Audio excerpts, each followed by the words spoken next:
गेले काही दिवस आम्ही आता विधान परिषदेमध्ये जे बिनविरोध आमदार निवडून आले, ज्याच्यामध्ये स्वतः उद्धव ठाकरे तर आहेतच, बाकीचे पण काही आमदार आहेत, अशांपैकी चर्चेतले फारसे ज्ञात असलेले किंवा नसलेले पण ज्यांची राजकीय वाटचाल खूप इंटरेस्टिंग राहिलेली आहे अशा मंडळींना आमंत्रित केलेले आहे। आज आपल्यासोबत आहेत गोपीचंद पडळकर, ज्यांची महाराष्ट्राला काही वेगळी ओळख करून द्यायची गरज नाहीये, मात्र त्यांची वाटचाल सुद्धा सिनेमाहून काही कमी नाहीये। ते स्वतः फिल्मचे शौकीन आहेत।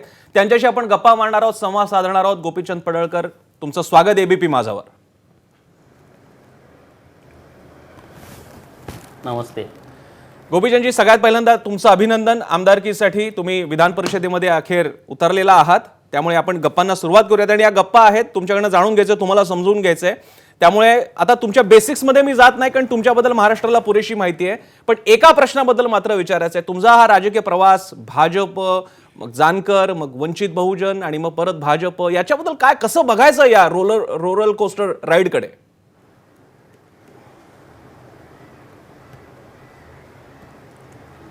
मी सर्वप्रथम एबीपी माझाचं आभार व्यक्त करतो। एबीपी माझाच्या माध्यमातून महाराष्ट्रातील प्रेक्षक जे बघतायत त्यांनाही मी नमस्कार करतो। आणि मी तुमच्या ह्या प्रश्नाचं उत्तर अशा पद्धतीनं देतो की राजकारण हा माझा पिंड नाही आहे। बरं, राजकारण हा माझा वारसा नाही आहे, किंवा राजकारणामध्ये माझ्या घरातलं, माझ्या गावातलं, माझ्या परिसरातलं कुणीही राजकारणामध्ये नाही आहे। बरं। आणि मी अनावधानानं ॲक्सिडेंटली राजकारणामध्ये आलेलो आहे। आणि त्यामुळं ज्या ज्या परिस्थितीमध्ये जिथं जिथं काम करता आलं तिथं तिथं प्रामाणिकपणे मी काम केलं आहे। मी जानकर साहेबांच्या सोबत प्रामाणिकपणे काम केलं आहे। भारतीय जनता पार्टीमध्ये 2012 ते 2019 पर्यंत काम केलं। नंतर मी आरक्षणाच्या मुद्द्यावरती परत बाहेर पडलो। नंतर लोकसभेची निवडणूक मी लढवावी, राज्यातल्या अनेक युवकांना वाटत होतं त्यांना एक प्रचंड ऊर्जा यावी, आणि मी वंचित बहुजन आघाडीच्या चिन्हावरून निवडणूक लढवली। आणि 2-3 महिन्यामध्ये परत मी भारतीय जनता पार्टीमध्ये विधानसभेच्या वेळेस प्रवेश केला। आणि जेव्हा विधानसभेला मी प्रवेश केला तेव्हाही महाराष्ट्रामध्ये अशाच अनेक चर्चाला उधाण आलं होतं। मी आपल्याला एवढंच सांगतो, मी भारतीय जनता पार्टीमध्ये असेल, वंचित आघाडीमध्ये असेल, तिथं तिथं मी प्रामाणिकपणे काम केलं। आज भारतीय जनता पार्टीच्या नेतृत्वाखाली विधान परिषदेमध्ये मला भाजपनं संधी दिलेली आहे। तिथंही या महाराष्ट्रातल्या उपेक्षित वंचित घटकांचे प्रश्न मी प्रामाणिकपणे मांडेल। गोपीचंदजी, एक मुद्द्यावरती सारखं तुम्हाला लोकही विचारतायत, कदाचित तुमचे समर्थक विचारत असतील, आणि परवा अगदी खडसेने सुद्धा त्याचा जाहीर उल्लेख केला की आम्हाला एक गोपीचंद पडळकर दिसतात की जे भाजपला मत देऊ नका, ते बिरोबाची शपथ घालतात, आपल्या आई भावांचं सुद्धा उदाहरण देऊन सांगतात की हे उभे राहिले तरी निवडणूक मत देऊ नका, आणि मग ते भाजपमध्ये येतात, आता तर थेट आमदार झालेले आहेत। आणि मग मुद्दा उपस्थित होतो की तुमच्यावरती जे आधीपासून आरोप होतो ते वंचितमध्ये असल्यापासून मग त्याला तर पाठबळ मिळालं, याबद्दल आज तुमचं काय म्हणणं आहे? नाही, असा विषय नाही। मी आरक्षणाच्या आंदोलनावरती मी आंदोलन पुकारलं होतं। बरं। आणि जेव्हा एखादा आपण विषय घेतो तेव्हा तो विषय आपण प्रामाणिकपणे तडीस न्यायचा। आणि भारतीय जनता पार्टीला आम्ही आमचं मागणी मांडत होतो की तुम्ही आम्हाला कसल्याही परिस्थितीमध्ये आंदोलन द्या, आरक्षण द्या। आणि त्या आरक्षणाच्या साठी आम्ही राज्यभर आंदोलन केलं, राज्यभर फिरलो आणि लोकांना सांगितलं की आम्हाला प्रेशर क्रिएट करायचं होतं की भारतीय जनता पार्टीनं कसल्याही परिस्थितीमध्ये सर्टिफिकेट द्यावं, त्यासाठी जे जे लागल ते आम्ही केलं। नाही, पण गोपीचंदजी, आता जेव्हा राज्यातल्या लोकांनी सांगितलं की बोला राज्यातल्या मी लोकसभेची निवडणूक लढवल्याच्या नंतर राज्यातल्या लोकांशी अनेक चर्चा केली। लोकांनी सांगितलं की भारतीय जनता पार्टी आपल्याला जास्तीत जास्त न्याय देऊ शकते। भारतीय जनता पार्टीकडं बहुजनातल्या सामान्य जे घटक आहेत त्यांना न्याय देण्याची भूमिका आहे, आणि तुम्ही कसल्याही परिस्थितीमध्ये भारतीय जनता पार्टीमध्ये जायला पाहिजे। आणि मी सगळ्यांशी चर्चा करून विधानसभेला मी भारतीय जनता पार्टीमध्ये प्रवेश केला। पण पडळकरजी, मग आता तुम्ही या मधल्या काळामध्ये तुम्ही प्रवेश केला भाजपमध्ये, आणि आता गेल्या काही महिन्यांमध्ये ज्या गोष्टी बदलल्या, म्हणजे इथपर्यंत सरकार आलं होतं, भाजपचं येणार होतं, तेवढ्यात ते आलं नाही आणि सगळाच विषय वेगळाच झाला आणि शिवसेना, काँग्रेस, राष्ट्रवादीचं सरकार आलं। आता या निर्णयाबाबतीत विचार करताना काय वाटतंय? नाही, मी सत्तेमध्ये देवेंद्र फडणवीस साहेबांच्या बरोबर जेव्हा माझी चर्चा झाली भारतीय जनता पार्टीमध्ये येण्याच्या संदर्भात, तेव्हा साहेबांनी मला सांगितलं की तुम्ही बारामतीतून निवडणूक लढवा. बरं. तेव्हा सत्तेमध्ये मला काहीतरी मिळेल, मला विधान परिषद मिळेल असा कुठलाही हेतू नव्हता. पण महाराष्ट्रामध्ये देवेंद्र फडणवीस साहेबांच्या नेतृत्वाखाली सरकार असायला पाहिजे हे माझ्यासह अनेक सर्वसामान्य लोकांची ती भावना आहे. कारण देवेंद्र फडणवीस साहेबांनी जे महाराष्ट्रामध्ये बहुजन समाजाला न्याय देण्याची भूमिका केलेली आहे हो. ती अत्यंत महत्वाची भूमिका आहे. देवेंद्र फडणवीसांना टार्गेट केलं जात आहे. हो. देवेंद्र फडणवीसांची जात काढली जाते. या महाराष्ट्रामध्ये बहुजनांची व्याख्या ह्या पुरोगामी लोकांनी वेगळी केलेली आहे. ब्राह्मणांना शिव्या द्यायच्या, बहुजनांची माती भडकवायची आणि पवारांच्या पै पाहुण्यांचं राज्य प्रस्थापित करायचं, ही बहुजनांची व्याख्या होऊ शकत नाहीये. देवेंद्र फडणवीसांच्या नेतृत्वाखाली लोकांनी त्यांना जनमत कौल दिलेला आहे. भारतीय जनता पार्टीचाच मुख्यमंत्री म्हणून लोकांनी कौल दिला. विश्वासघातानं त्यांचं सरकार गेलेलं आहे. त्यामुळं असा काही कुठला विषय नाही. आणि आजही त्यांना टार्गेट केलं जातं. आजही लोकांना वाटतं की देवेंद्र फडणवीस साहेब हे मुख्यमंत्री नाहीत, पण विरोधकांना वाटतंय तेही आज मुख्यमंत्री आहेत. जसं मोगलांच्या सैन्याच्या घोड्यांना सुद्धा संताजी धनाजी दिसायचे पाण्यामध्ये, तसं देवेंद्र फडणवीस आता विरोधकांना दिसतायत. आज ते मुख्यमंत्री नाहीत, पण तरी सुद्धा मुख्यमंत्री देवेंद्रजी फडणवीस असल्यासारखं हे आजही रोज उठून सुटून टीका करतायत. मागच्या 10-15 दिवसापूर्वी पालघरमध्ये साधूंचं हत्याकांड झालं. अरे पोलिसांच्या समोर साधूंचं हत्याकांड झाल्यानंतर जेव्हा देवेंद्र फडणवीस बोलायला लागले तेव्हा हे बोलायला लागले की तुम्ही राजकारण करताय. जितेंद्र आव्हाडांनी एका इंजिनियरना सोशल मीडियावरती काही टीका टिप्पणी केली म्हणून पोलिसांच्या करवी आणून मारहाण केली, तेव्हा ते बोलायला लागले तर देवेंद्र फडणवीस राजकारण करतायत. जेव्हा तुम्ही वाधवानांना पास दिला महाबळेश्वरला जायचं, ज्यांच्यावरती सीबीआयची चौकशी आहे, ईडीची चौकशी चालू आहे, आणि त्यांना पास दिल्यानंतर जेव्हा त्यांनी स्टेटमेंट केलं तर फडणवीस साहेब राजकारण करतायत. अरे म्हणजे नेमकं त्यांनी बोलायचं का नाही बोलायचं? ते राज्याचे विरोधी पक्ष नेते आहेत. एक तर ते मुख्यमंत्री पदाचा त्यांना जन्म दिलेला असताना. बरोबर आहे जानकरजी, मी फक्त तुम्हाला असं आहे की हा कार्यक्रम आपण तुमच्यासाठी ठेवलेला आहे. खास आम्हाला गोपीचंद पडळकर समजून घ्यायचे, लोकांना कळावेत, आणखी त्यांचे काही पैलू कळावेत यासाठीच आहे. त्यामुळे तुमचे बाकीचं राजकारण आणि ह्या घोषणा चालूच राहतील. मी तुमच्यावरती परत येतो, गोपीचंद पडळकर याच विषयावरती परत येतो. तुम्ही आता जवळपास 3 पक्ष 3 विचारधारा, म्हणजे त्याच्यात भाजप, मग जानकर, मग वंचित आणि आता भाजपमध्ये आलेला आहात. मध्ये काळ गेलेला आहे, मध्ये एक विचारसरणीचं सुद्धा तुम्ही आवर्तन बघितलेले, वेगवेगळ्या प्रकारच्या विचारसरण्या बघितलेल्या आहेत. आता जुळवून कसं घेणार भाजपमध्ये? तुमच्या एकूण बोलण्यावरनं जाणवतं की सध्या तरी भाजपमध्ये तुमचे नेते देवेंद्र फडणवीसच आहेत. नाही, असा विषय नाही. भारतीय जनता पार्टी सर्वसामान्य लोकांना न्याय देणारी पार्टी आहे. हे सांगायला काही मी परत रिपीट सांगायची काही आवश्यकता नाही आहे. त्यामुळं भारतीय जनता पार्टीनं या महाराष्ट्रातल्या प्रस्थापितांना सोडून बहुजनातल्या अनेक चेहऱ्यांना संधी दिलेली आहे.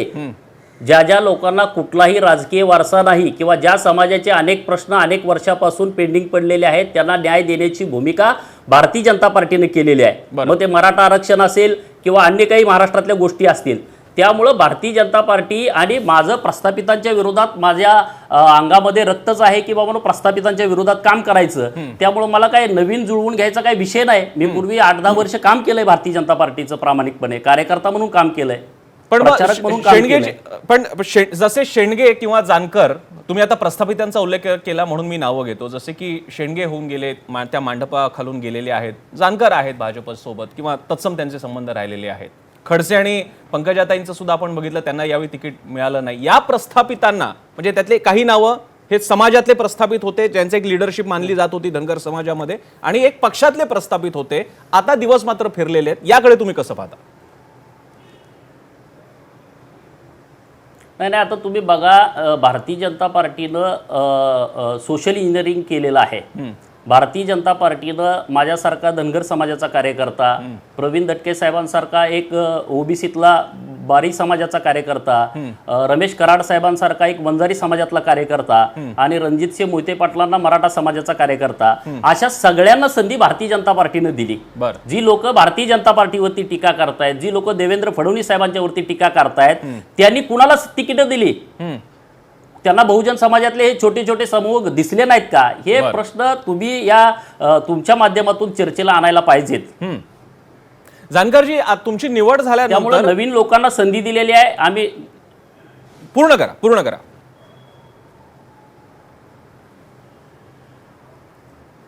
आम्ही आता नवीन मुलांना संधी दिलेली आहे पार्टीनं काय विचार केला, आम्ही इतके वरिष्ठ नाही, आम्ही कार्यकर्ते आहोत. बरं. पण निश्चितपणे आम्ही आम्हाला जी संधी दिलेली आहे त्या संधीचं आम्ही निश्चितपणे सोनं करू. जानकर असतील किंवा शेंडगे असतील किंवा खडसे पंकजाताई असतील, तुमची विधान परिषदेवरती निवड झाल्यानंतर जेव्हा जाहीर झालं तेव्हा असेल किंवा आता परवा शपथविधी काल झाला त्याच्यानंतर असेल, याच्यापैकी कोणाचा फोन आला, कोणाशी बोलणं झालं? नाही, माझं कोणाशी बोलणं झालेलं नाही. पण किमान ज्यांच्याबरोबर तुम्ही काम केलेलं आहे, जानकरांशी तुम्ही काही बोललात का? कदाचित आंबेडकरांना, बाळासाहेब आंबेडकरांशी तुम्ही काही बोललात का? आज विधान परिषदेवरती आज गेलेला आहे, आज वंचितांचा एक आवाज त्यानिमित्तानं पोहोचतोय. शेवटी पक्ष वेगळा असतो, विचारसरणी पुढे नेणं महत्वाचं असतं. माझी आणि त्यांची भेट झालेली नाही, पण लॉकडाऊन नंतर निश्चितपणे विधान परिषदेमध्ये जानकर साहेबांची माझी भेट होईल. आंबेडकर साहेबांची माझी भेट झालेली नाही, भविष्यात भेट होईल. आम्हाला हे सांगा पडळकरजी, तुमच्या वक्तृत्वाचा एक करिश्मा आहे. म्हणजे मी असं वाचत होतो तुमच्याबद्दल की तुम्ही जेव्हा उगवतं तुमचं नेतृत्व होतं त्यावेळी सुद्धा म्हणजे एकच छंद गोपीचंद ही काही फक्त बारामती पुरताची किंवा आणखी एखाद्या 2 भाषणांपुरतीची घोषणा नाही आहे. तुमच्या यापूर्वी सुद्धा तुमच्यासाठी एक असा तुमचा लोकप्रिय असा वर्ग आहे जो तुमच्यावरती प्रेम करतो. तुमच्या स्वतःकडे तुम्ही कसं बघता, असं काय खास आहे की तुम्ही तुमच्या समाजातल्या तरुणांना आकृष्ट केलेले आहे जेव्हा की तुमच्या समाजातलेच मोठे नेते आजही उपलब्ध आहेत? माझ्यासाठी माझं विशेष म्हणजे मी ज्यांच्याशी रिलेशन ठेवतो त्यांच्याशी प्रामाणिकपणे रिलेशन ठेवतो. कुणाशी दगाबाजी करत नाही, कुणाशी निंदा करत नाही, कुणाशी अशी चुकीच्या पद्धतीची चर्चा करत नाहीत. जे कार्यकर्ते माझ्याबरोबर काम करतात त्यांचा मी लहान भाऊ असल्यासारखा मी त्यांच्याशी वावरतो आणि त्यांच्यातलाच मी एक असल्यामुळं लोक माझ्याबरोबर 100% उभे राहतात. आणि त्यांनी माझा गेल्या 15 वर्षाचा काळ लोकांनी बघितलाय. अनेक केसेस, अनेक आंदोलन, मी काय ह्या वर्षातच पुढे आलोय अशातला विषय नाही. याच्या पाठीमागचा इतिहास सगळ्या लोकांनी बघायला पाहिजे. मी 2006 पासून या प्रक्रियेमध्ये आहेत. शेळ्या मेंढ्यांचा पहिला मोर्चा राज्यातला मी काढलाय, गाढवांचा मोर्चा मी काढलाय, चाबूक मोर्चा मी काढलाय, अनेक आंदोलनं या पाण्याच्या बाबतीमधली अनेक आंदोलनं केलेली आहेत. मराठा समाजाला आरक्षण मिळावं म्हणून 2013ला पहिलं आंदोलन महाराष्ट्रामध्ये केलं होतं. धनगर समाजाच्या आरक्षणाचा प्रश्न असेल त्याच्यावरती आंदोलन केलंय. रामोसी समाजाला आरक्षण मिळायला पाहिजे त्याचं आंदोलन केलंय. अनेक विषयामध्ये मी पहिल्यापासून काम करतोय. त्यामुळं मी काय असाच कुठल्या तरी समाजाला शिव्या देऊन मी अचानक पुढे आलोय, ब्राह्मणांना शिव्या देऊन मी आमदारकी मिळवली आहे, कुठल्या विशिष्ट समूहाला शिव्या देऊन मी आमदारकी मिळवली आहे, असं काय नाही आहे. त्यामुळं जे लोक माझ्याकडे बघतायत त्यांनी माझ्या खोलामध्ये जावं. मी 4 निवडणुका लढवलोय. मी 2009ची विधानसभा लढवल्या, 2014ची विधानसभा लढवल्या, 2019ची विधानसभा, 2019ची लोकसभा, 2012चं जिल्हा परिषदची निवडणूक लढवले. अख्खा पॅनल उभा केलाय, अख्खा पॅनल पडलंय, एकदाही निवडून आलो नाही. आणि निवडून न आलो म्हणून मी काय परत लगेच कुठं तरी गेलोय, कुणाच्या तरी पाया पडलोय. माझ्यावरती 395, 307 मंगळसूत्र चोरीचे गुन्हे, मोबाईल चोरीचे गुन्हे 2-2 महिने मी जेलमध्ये काढलेत. हे सगळं बघायला पाहिजे ना जे टीका करतात ते. ज्या राष्ट्रवादी काँग्रेसची आज सत्ता आहे त्यांच्या विरोधात मी 2014ला जेव्हा 9ची निवडणूक लढवली, राष्ट्रवादीचा उमेदवार तिथं पडला. माझ्यावरती मंगळसूत्र चोरीच्या केसेस आहेत. 2 महिने मी जेलमध्ये होतो. मोबाईल चोरीच्या केसेस माझ्यावरती आहेत. मी 10 दिवस सांगलीच्या जेलमध्ये होतो. या सगळ्या गोष्टीकडे तुम्ही सगळ्या बघा. मी काहीतरी कुणाला तर फसवणूक करतोय, या पार्टीनं त्या पार्टीत जातोय असा कुठला विषय नाही आहे. जिथं जिथं प्रामाणिकपणे काम करता आलं ते मी प्रामाणिकपणे काम केलंय. आणि महाराष्ट्राला कळेल खरे जातीवादी कोण आहेत या महाराष्ट्रामध्ये, ज्यांनी स्वतः पुरोगामित्वाचा जसा मोठा ठेका घेतलाय आणि आम्हीच पुरोगामित आहे. अरे तुम्ही तर 1,00,000% जातीवादी आहेत हे सांगण्यासाठी गोपीचंद पडळकर आता विधान परिषदेमध्ये काम करेल. ज्या लोकांना तुमचं काम पाहिजे होतं गेल्या 70 वर्षामध्ये, तुमची प्रामाणिकता नाही. अरे एक नितीन गडकरी या राज्यामध्ये 4.5 वर्ष बांधकाम मंत्री होतात आणि ते इतकं मोठं काम राज्याला देऊन जातात. लाखो लोक त्या रस्त्यावरनं जातात. मुंबई पुणे हायवे असेल, मुंबई शहरामधले 55 उड्डाण पूल असतील. का तुम्हाला 60-70 वर्ष तुम्ही काम करताय, तुम्हाला एखादं काम महाराष्ट्राला दाखवण्यासारखं करता आलं नाही? देवेंद्र फडणवीस 5 वर्ष मुख्यमंत्री झाले, जलयुक्त शिवार आज बांधापर्यंत गेली. मी पडळकरवाडीचा कार्यकर्ता आहे, माझ्या गावामध्ये 11 किलोमीटर सलग पाणी आहे. का तुम्ही अगोदर देऊ शकला नाही? म्हणजे हे तुम्ही बघा ना, ज्यांची नियत चांगली आहे, ज्यांचं काम चांगलं आहे, ज्यांची महाराष्ट्राविषयी भावना चांगली आहे ते निश्चितपणे काहीतरी देऊ शकतात. तशीच माझे कार्यकर्ता म्हणून महाराष्ट्राविषयी लोकांच्या विषयी भावना चांगली आहे आणि येत्या काही दिवसात तुम्हाला दिसेल. पडळकरजी, तुम्ही एकदम दारुगोळा सुरू केलेला आहे. तुम्ही थोडासा दारुगोळा थोडा विधान परिषदेसाठी राखीव ठेवा. आता कधी तिकडे सेशन होणार आहे कल्पना? दारुगोळ्याचा विषय नाहीये. जे तुम्ही आज बघताय सगळे, अरे मी आमदार झालो का पोटात दुखतंय कुणाच्या? गोपीचंद का आमदार काय? मी कुठनं काय बाहेरून आलोय? मी तर काम केलंय पार्टीसाठी. मी 10 वर्ष भाजपमध्ये, मी जर 6 महिने बाहेर पडलो असेल तर मी 10 वर्ष पार्टीसाठी काम केलंय. स्टार प्रचारक म्हणून फिरलोय मी. नाही, आता पडळकरजी तुम्ही विषय काढला म्हणून, वस्तुतः मी जरा वेगळ्या विषयाकडे जाणार होतो, पण तुम्ही विषय काढला म्हणून तुमच्यावरती टीका यासाठी होते, 2 कारणांसाठी होते. एक, भाजपमधल्या प्रस्थापितांना मिळालेलं नाहीये की ज्यांचं सुद्धा स्वतःचं एक मोठं काम समाजासाठी आहे, पक्षासाठी आहे, त्यामुळे टीका केली जाते तुमच्यावरती. खडसेंनी तर नाव घेऊन टीका केली. त्या व्यतिरिक्त तुम्ही स्वतः ज्या बदललेल्या भूमिका घेतलेल्या आहेत, तुम्ही स्वतः दिलेली बिरोबाची शपथ जिथे मोडलं असं चित्र आहे लोकांमध्ये, त्यासाठी तुमच्यावर टीका होते. मग त्याला उत्तर काय देणार? हे बघा, बिरोबाची शपथ मी भारतीय जनता पार्टीनं धनगर समाजाला आरक्षण द्यायला पाहिजे ही मी बिरोबाची शपथ माझ्या समाजाला दिली. हो, जेव्हा शेवटचं आंदोलन 27 फेब्रुवारीला आम्ही महाडमधून मुंबईकडे आलो हो, आणि इथं मंत्रालयामध्ये माझ्या समाजाच्या सर्व नेत्यांची, मुख्यमंत्र्यांची, उद्धव ठाकरे यांची सगळ्यांची बैठक झाली आणि त्या बैठकीमध्ये हो, मला जे आरक्षण आम्हाला पाहिजे होतं ते त्यांना देता येत नाही म्हटल्यानंतर तिथं चर्चा झाली की आता नेमकं काय करायचं. बरं. तर आमची एक केस हायकोर्टामध्ये चालू आहे आणि त्या केसमध्ये एक ॲफिडेव्हिट द्यावं की धनगर आणि धनगड एक आहे, सरकार धनगड वेगळं आणि धनगर वेगळं म्हणतंय. हो. आणि ते त्यांनी आम्हाला ॲफिडेव्हिट दिलं. 1000 कोटीच्या आम्हाला योजना दिल्या. बरं. आणि त्यानंतर भारतीय जनता पार्टीच्या सरकारचा तिथला विषय संपला आणि बिरोबाची शपथ मी घातली. बिरोबाची आणि मी बघून घेईन. राष्ट्रवादी काँग्रेसच्या कार्यकर्त्यांना सोशल मीडियामध्ये गोपीचंद पडळकरनं बिरोबाची शपथ घातली आणि मोडली. अरे बिरोबाशी काय बोलायचं, बिरोबाशी काय चर्चा करायची, बिरोबाचा काय संदेश घ्यायचा हे मी ठरवेल ना. ते पवारांच्या बगल बच्च्यांनी ठरवून महाराष्ट्राला सांगायची गरज नाही. समाजाचा माझ्यावरती विश्वास आहे.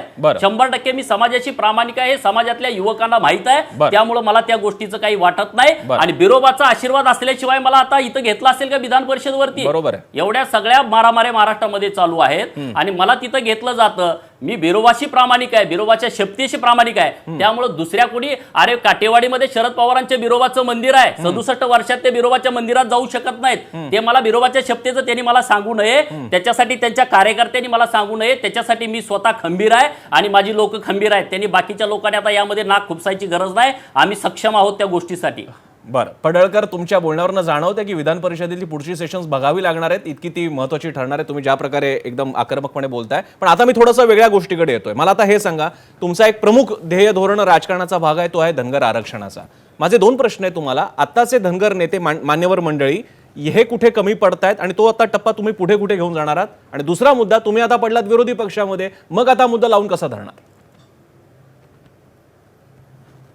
हे बघा, धनगर समाजाच्या आरक्षणाच्या बाबतीमध्ये अण्णासाहेब डांगे असतील, महादेवरावजी जानकर असतील, गणपतरावजी देशमुख असतील, अनंतकुमार पाटील असतील, बाकीची सर्व शेंडगे कुटुंबीय असतील, या सर्वांनी ज्यांच्या त्यांच्या परीनं प्रयत्न केलेला आहे. धनगर समाजाचं नेतृत्व महाराष्ट्राच्या राजकारणामध्ये, निर्णय प्रक्रियेमध्ये नाही आहे. त्यामुळं धनगर समाजाच्या कुठल्याही नेतृत्वाला दोष देण्यासारखा मी कार्यकर्ता नाही आहे. प्रत्येकाने प्रामाणिकपणे काम केले. आम्हाला हा लढा सर्वांनी मिळून पुढच्या काळामध्ये पुढे न्यायचा आहे आणि धनगर समाजाच्या आरक्षणाच्या बाबतीमध्ये आम्ही सकारात्मक आहोत, आम्ही पॉझिटिव्ह आहोत आणि निश्चितपणे समाजाला आरक्षण दिल्याशिवाय आम्ही कोणी गप्प बसणार नाही, हे आमची भूमिका आहे. पडळकरजी, आताच्या सरकारबद्दल तुम्हाला काय वाटतंय? असं सुरुवात जेव्हा झाली होती, सरकार जेव्हा सुरू झाली होती, तेव्हा वाटलं होतं काय त्या 2-3 महिने राहील, नंतर म्हणजे जसं भाजपचे नेते म्हणायचे त्या शब्दामध्ये, यांच्यातल्याच परस्पर विरोधामुळे ते पडेल, आम्हाला प्रयत्न करण्याची सुद्धा गरज नाही, असं म्हणता म्हणता आता 6 महिने उलटून गेले. तुम्हाला काय वाटतं, काय होईल सरकारचं? नाही, सरकारचं काय व्हायचं ते होऊ द्या, पण भारतीय जनता पार्टीचं निश्चितपणे काम जे चालू आहे राज्यामध्ये ते खूप चांगल्या पद्धतीनं चालू आहे. सरकार हे विश्वासघातानं जन्मलेलं सरकार.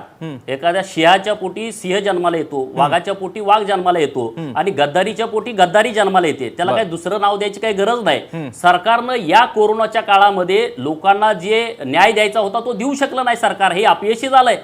लोकांच्या मनातून हे सरकार उतरायला लागलंय.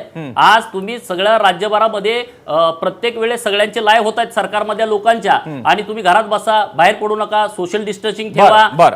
एकमेकाशी भेटू नका, आम्हाला मदत करा, हे महाराष्ट्रातला आपण बाहेर पडणार, ह्याच्या पुढे जायला पाहिजे ना. बर. गावगाड्यामध्ये जो शेतकरी आहे, गावगाड्यामध्ये कुंभाराच्या पोरानं गाडगी बनवली होती, तसं झालं पाहिजे. बरोबर. नाही, त्याला काय द्यायला पाहिजे? पडळकरजी. कुंभाराच्या पोराचं काम बंद पडलं, त्याला काय दिलं का? कोलाराचं पोरग तिथं काम करत होतं, त्याला काय दिलं का? बँजो वाजवणारी त्यांना बरोबर. लग्नाच्या सुपाऱ्या होत्या, ती लग्न पुढे गेली, ते बँजो वाजवणारी मुलं, त्यांना शेती नाही, जमीन नाही, गुरं नाही, ढोरं नाही, ते काय करणार आहेत? नाभिक समाजाची पोरं दुकान उघडून बसली नव्हती, त्यांची दुकानं बंद होती, त्यांना शेती नाही, त्यांना काय नाही, त्यांना काय तुम्हाला देता आलं का? रिक्षावाल्याला काय दिलं? मला खात्री आहे तुम्ही ते प्रश्न सगळे विधान परिषदेत विचारणार, तुम्ही ते विचारला आणि यापुढे सुद्धा मोर्चा घेऊन जाल अशी मला आशा आहे. पण माझा शेवटचा जाता जाता तुम्हाला प्रश्न, या सगळ्या राजकारणाच्या या लोकांना द्यायला पाहिजे होतं ना. हो, दिलं पाहिजे. तुम्ही जरूर तो मुद्दा मांडा. माझा तुम्हाला प्रश्न आहे, व्यक्तिगत प्रश्न आहे. या सगळ्या गदारोळामध्ये तुम्ही जेवढे आक्रमक झालेला आहात, राजकारणी एकदम पूर्ण बनलेला तुम्ही, याच्यामध्ये तुमच्यातला जो सिने रसिक होता, फिल्म निर्माता, अभिनेता होता, त्याचं पुढे काय झालं? त्याचं पुढे काय होणार आहे? चित्रपट नवे दिसणार आहेत आम्हाला दिसतील पडळकर पुन्हा फिल्म मध्ये? बघू, तसं काय नियोजन झालं तर मी तुम्हाला कळवतो, सांगतो तुम्हाला तसं काय असेल तर. पडळकरजी, खूप खूप तुम्हाला शुभेच्छा पुढच्या वाटचालीसाठी. आम्हाला लक्षातच आलेलं आहे की एक जोरदार तोफ आता विधान परिषदेत दाखल झालेली आहे. पडळकरजी, खूप खूप धन्यवाद आम्हाला वेळ दिल्याबद्दल आणि तुम्हाला शुभेच्छा. ओके, आभारी आहे.